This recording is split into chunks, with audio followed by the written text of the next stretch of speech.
Thank you very much. I am moved because it doesn't say who I am in any of the screens, but you say it so nicely. I'm Tomasz Bilicki. I do crisis interventions. I'm a therapist and teacher. I'd like to tell you about internet today on a positive note. Those of you who know me, you may know me from depression, suicides, or self-harming, difficult topics. But today my plan is for you not to require psychotherapy after my presentation. What I want to share with you, this is a quite original and not typical topic for me, but I want to share my experience of being with teenagers in the context of their presence in new technologies. They don't remember a world without technology. I know that we as adults, although I can see that most of you don't remember the world without technologies either. I think the average is around 20 years old here. But I don't mean your working experience time. I mean your age. But sometimes, you enter home and the first thing you see is that the shoes do not stand even. And then the backpack is on the floor. And then you enter a bedroom, and what do you see in your child's hand? There's a telephone or tablet. What should they have? Of course, the classical literature big book. So our childhood, we have memories of it and the nostalgia of a world without technology. Today, let's take it on a positive note. What can we do about all of this? Firstly, I think very few people know that hate is a different thing than the hate speech. The Council of Europe asks us, adults, to pay attention to this distinction. Hate and hate speech are not the same things. So let's take a vote. Who of you is sure that you are able to recognize it? Put your hand up. Dozen people. This is great.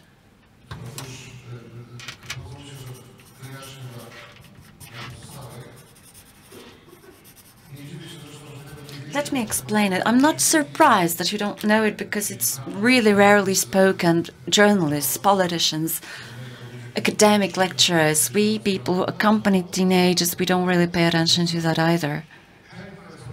Hate is information, offending. If a person says, well, your outfit sucks and you look really hopeless today, this is a hate. But hate speech is when a person criticizes my outfit that I'm wearing blue because most probably I am autistic. Where did I get the t-shirt from? From the charity organization, and I definitely look like a brown immigrant. And that's the hate speech, where there are elements of discrimination. That's not only semantics. It's not only technical matter of differentiating it. If somebody tells another person, you're a moron, so they offend that particular person. But if we speak to a person or write in online, you homo, you down, you autist, you Jew, what are you, disabled? It seems like they're offending not only that particular person, but the whole group of the people that may be discriminated. So my impression is that most often violence is not physical or mental either. I know there's economic violence or neglect or sexual violence, but in teenagers' society, I deal most often with relations violence. We have a class group, but you're not invited into it. We have a group on Messenger, for instance, but one person keeps getting kicked out of it. So I look at the teenagers, they don't fight physically. Very often they don't even offend one another. But when I give the worksheets in class or on workshops, there are people who would say, there you are, there you are, there you have it. And another person would just throw it to others and say, there. The relational violence, you're not playing with us, you're not in a group with us, seems to be the most frequent violence. And the teenagers themselves, I think, don't consider this as harming another person. I understand it. Why? Because with relational violence, very often people think it's a little joke, a kind of. They don't see a reaction of another person when you're using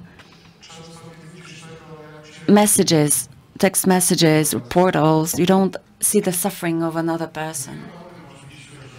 We, of course, know that we may persecute the hate or hate crime actions. There's legal regulations with articles of penal code on information, including the points on using internet media. But it seems to me that it would be great if we as adults got involved in the shaping of positive narratives. So please see if there are convictions that are inherited from generation to another about being a person with Down syndrome or autism, or being a Jew, or being a Roman gypsy, that this is negative. We may, of course, say explicitly it's okay for you to be a gypsy, it's okay for you to be this or that, but perhaps the best attitude that we may have is to shape positive narratives as a response to negative ones. Perhaps we should get more of our energy involved in shaping a positive image of people from the discriminated groups. I don't want to be lecturing on moral superiority. I can tell you what I do. I just say, this is not joking.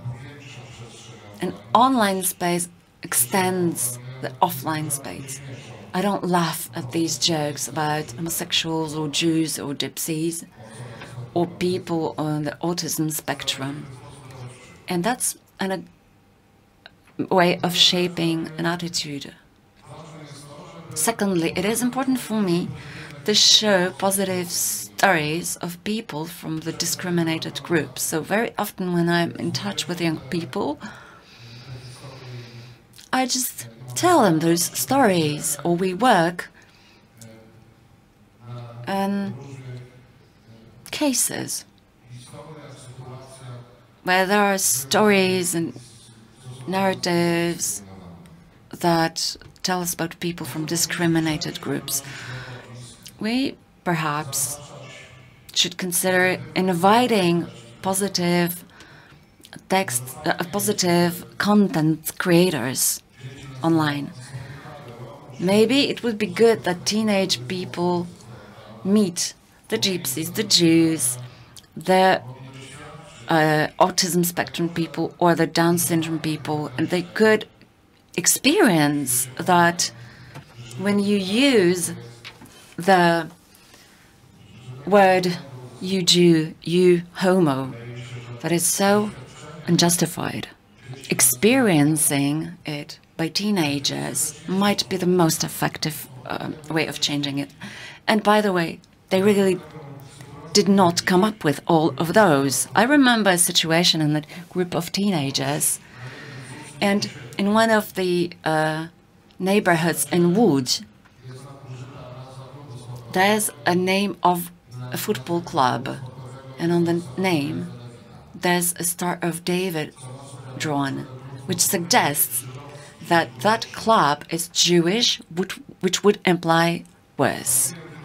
I decided to use my special guest, and with the group of those young people, a rabbi met.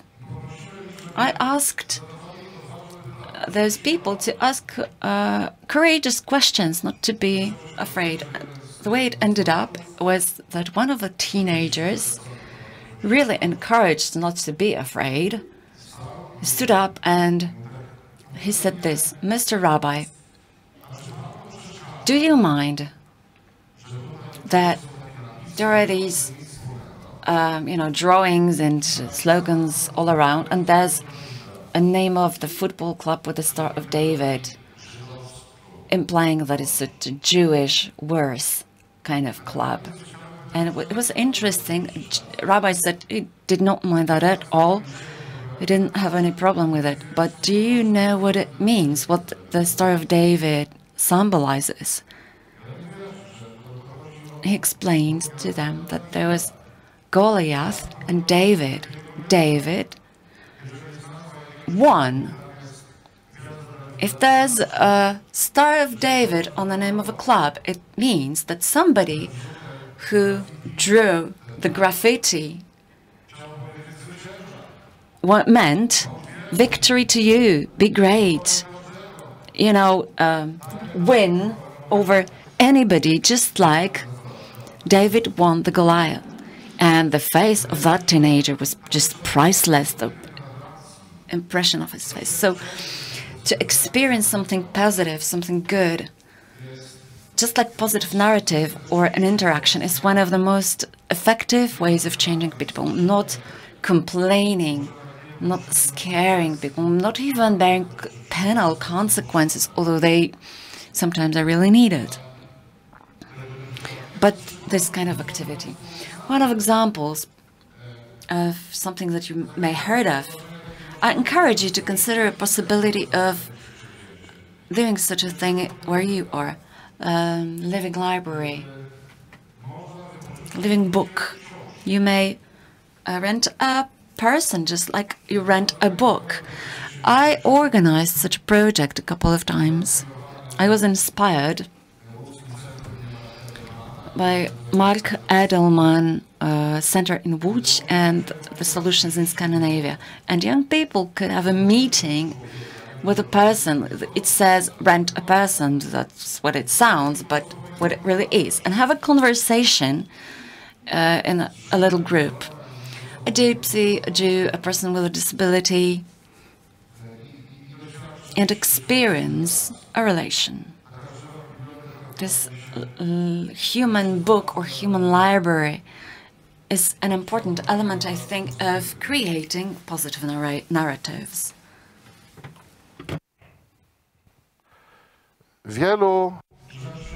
Many things. I envy young people, many things. There are things which I think in alpha generation are difficult for them. Many of them have low self-esteem, have problems with self-acceptance. I think many of them are invalidated by us adults, by our overprotectiveness, invalidated by our need of control, neurotic need of control. But I envy them that they live in the world where the technology is powerful. Many teenagers have their own passions and interests. They try to develop their talents, and they are afraid to present these talents online. They are afraid of hate, of criticism, of being laughed at, rejected. Question is, who talks to them? How important the peer group is in such a situation. They get to know a lot of... I've met a lot of teenagers who stopped doing emanations, presenting their passions and interests because they were laughed at on Messenger, on YouTube, in other social media. At the same time, I know those who were really empowered by that because they got a lot of positive feedback on what they do. Perhaps we should invest more energy in talking to teenagers how great the power of online world is. As much as you may hurt somebody offline, you may hurt somebody online, but if you can support somebody offline, you can also do it online. There aren't teenagers without talents. There are teenagers who haven't discovered their talents yet, that lack self-confidence, whose wings we've cut as adults. But I think the internet is a wonderful space to share your passions, your interests. All of this is connected to the fact that resilience of young people today is also a serious problem of the alpha generation. When I meet with teenagers, I talk to them a lot on whether it's possible to realize their dreams, their hype, as they call it, whether it's possible to do it when they don't have the support of their close ones, when they don't have the money, they don't have the health. Is it possible? It's more difficult, but it's possible. Nobody is a loser. The internet can be a wonderful space to share the fact that you're not a loser, and it's good if we adults support it because it's a type of prophylaxis that we don't talk much about. When I go to school to talk about drugs, we don't even use the word drug in those workshops. When I come to workshops on drugs and I say, listen, drugs are divided into accelerators and so on and so forth. You may use for this purpose also some non-prescription drugs. I showed you pictures of which ones to avoid. Well, such preventive activity would be negative, right? So I dream that after such workshops with teenagers that I'm not on the foreground. I hope that the leader of this group will tell them the rest, listen, next week is my birthday, don't bring any weed or alcohol. This would be 100% more working preventive activity. If the leader of the group would share his or her hobbies online, it will be a much greater prophylaxis than when we complain on the horrible things that young people do online. In this sense, the role of the adult is overrated.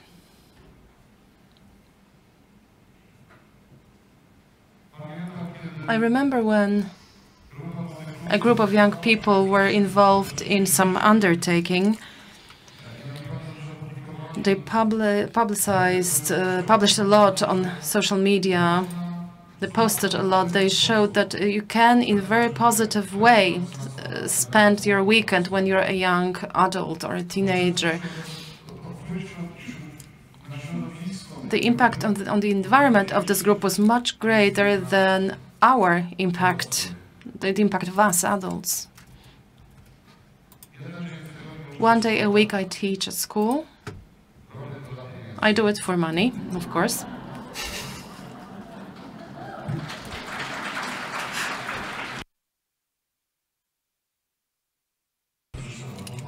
I will get a raise 5% next year. I read about it already.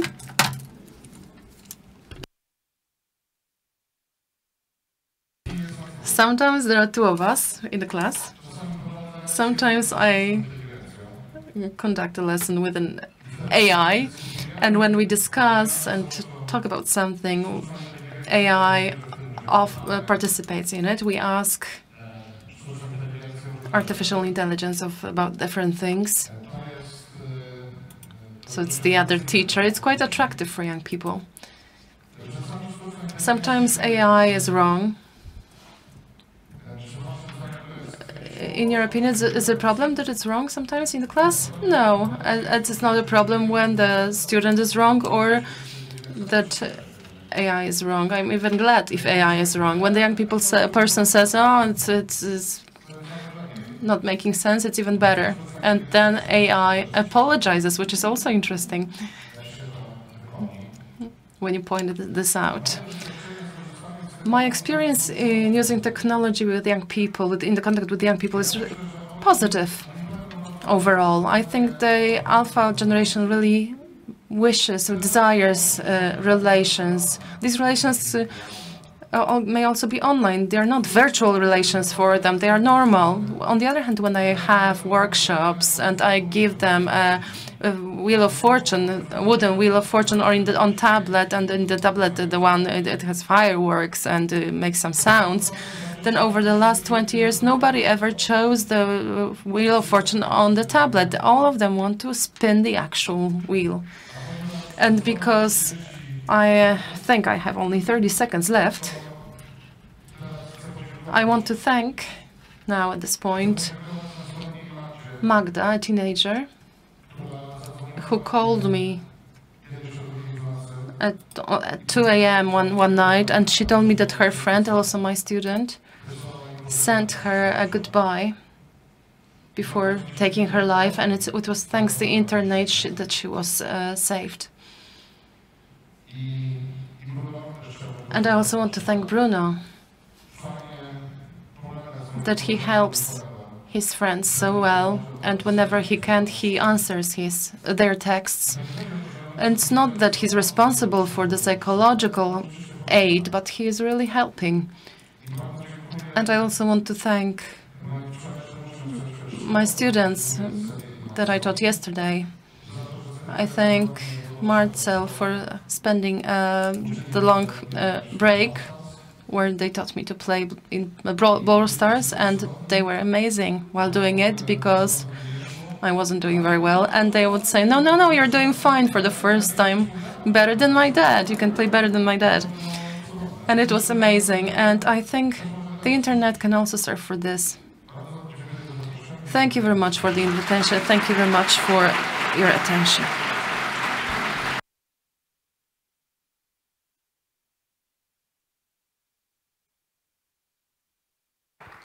Bardzo dziękuję. Thank you very much. I'm sure there will be questions. There are questions, okay.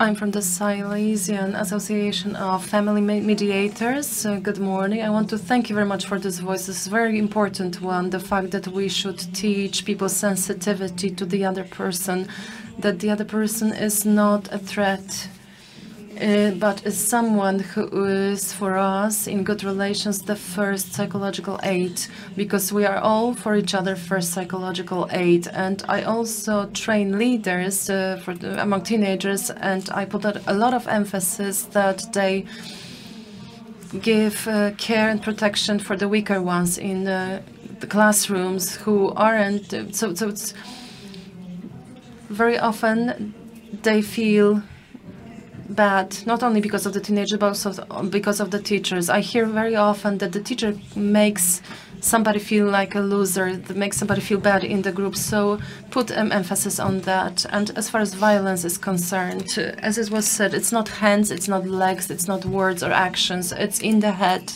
and in the heart, in the mind and in the heart. So let's make young people sensitive to this. Yes, thank you. I wanted to say that there are teachers who make children fly. Yes, of course. But let's make sure that we pay attention to what we say, in what way, whether it is to cut the wings or give wings. And my question is, what do you think about the fact that a girl called you in the middle of the night to save her friend.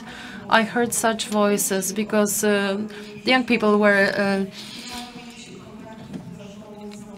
Well, it was about children or teenagers not having contact outside school with people that they appreciate. I heard from such a voice from the head of the department in education that it is to protect children from taking responsibility for situations that they don't have any impact on. Because if I texted on chat or on Facebook, a teacher, if somebody wanted to if the teacher wouldn't read a message on attempted suicide, this teacher would feel extremely guilty about not having reacted on time. So who are we to protect? How are we to act if the child or the student placed such confidence in the teacher and it was the only rescue in this situation?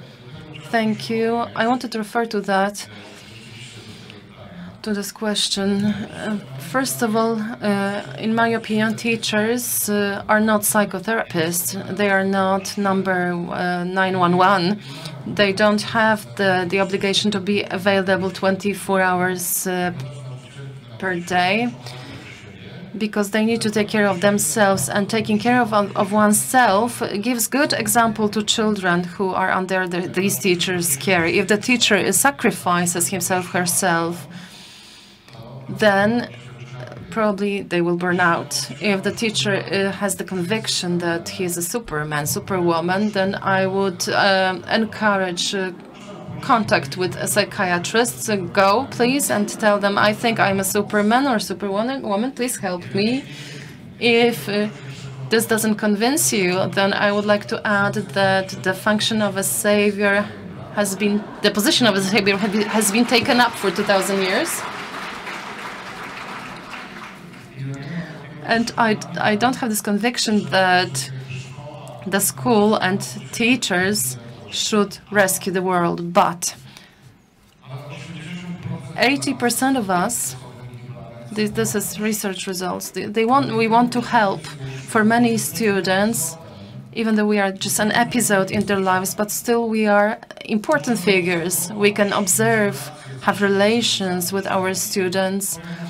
And perhaps I will say something controversial, but by appreciating the great role of teachers, pedagogues, I believe that it's the main role is played by teachers of subjects.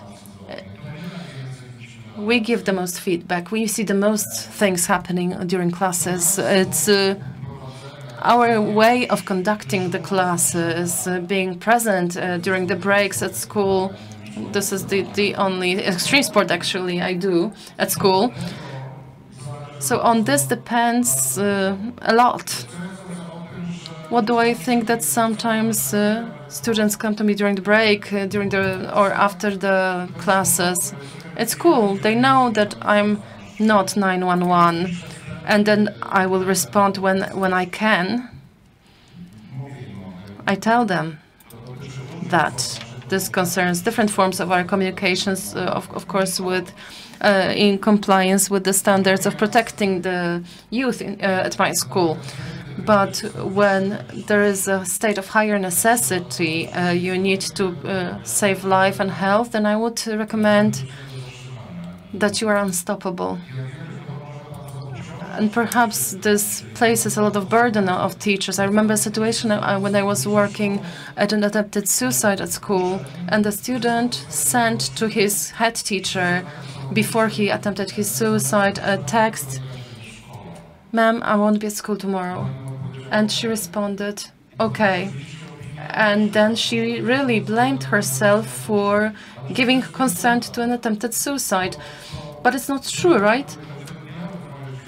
I talk to children who plan their suicide every day. Perhaps I wouldn't. I would blame myself for not seeing this as a goodbye. But here, there isn't a collision. Taking care of one's well-being, at the same time being friendly in relations. Perhaps I will say something unpopular. Remember that teachers work 40 hours a week, including 18 hours in classes, but at the same time being a friend to oneself. I think these things do not exclude one another. I hope I replied to this question. I answered this question.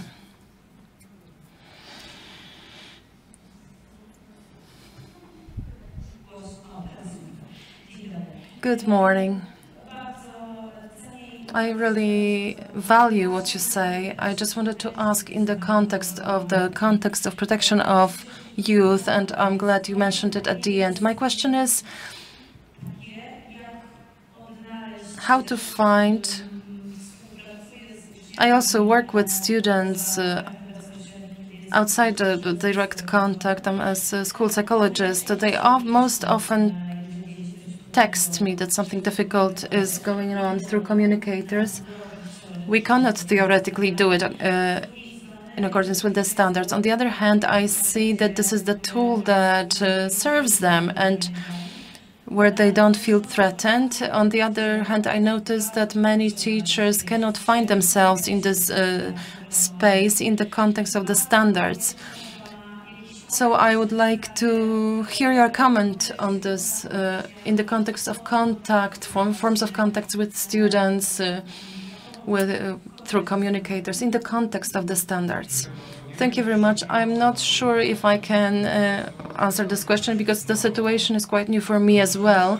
Luckily, or unluckily, these standards that I'm dealing with are so imprecise that it's not clear whether you can or cannot have such a contact. But for me personally, sometimes messenger is an important source of contact, of establishing many things, and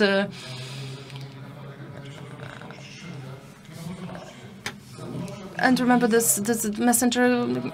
For instance, if I want to have a student to talk to me, I want to have her in the class, and there is no proof what I said, right? After such a conversation in the class. In the case of communicators, you can see. You can see the way I communicated with the student. But I understand also that this is a very important issue. I think that there will be at least several years of debate. It's hard for me to imagine going on a school trip with teenagers without a group on Messenger, without saying, okay, we meet 5 minutes later, 10 minutes later on this Messenger group. But irrespective of how this will be resolved, how this everyday communication will be resolved, and I think this discussion is still ahead of us, right? And I think in the state of higher necessity, I wouldn't have any doubt whatsoever. At the state of higher necessity, you may violate legal regulation while defending higher values. And in the situation when somebody's life is threatened, I wouldn't have any second thoughts as how I should behave. And this is all that I can say at this point. I have very similar doubts as you.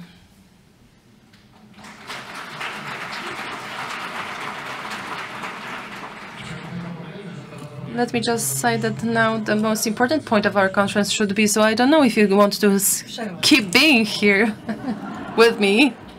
We are ahead of our coffee break, yes, but of course we also have participants online, and there was a question from the online space. If you could say more on about this living library, is there any information, is there a list? Yes, a lot of on the Living Library, you can find a lot of information online, also Life Library in English. It works like this, that the organizer of a Life Library invites people who want to be borrowed. I also once took part in it. There was a rabbi with me, a person with mental illness, a homeless person. There was a vegan family that you could rent, entire family. There was a gypsy. There was several such people, over 10 of us, over a dozen of us, because the organizer of this library decided that these were representatives of the group that can belong, can be among the discriminated people. There's the entire borrowing procedure, and a group of 3 to 5 people decide with which person, with whom they would like to talk, and then they get this borrowing card and go to a given room with this borrowed person, and you can spend 30 minutes talking to this person. Then you return the living book, and the next group can redo the process. This is what it looks like. I saw it in Scandinavia, I saw it in Łódź. I myself organized the library myself, so this is what it looks like. I think it is a very interesting thing. Thank you very much, and I just want to add one comment from our online participants. They thank you very much because you're building, you're giving empowering teachers, you're building positive attitudes. I join them in this comment. Thank you very much.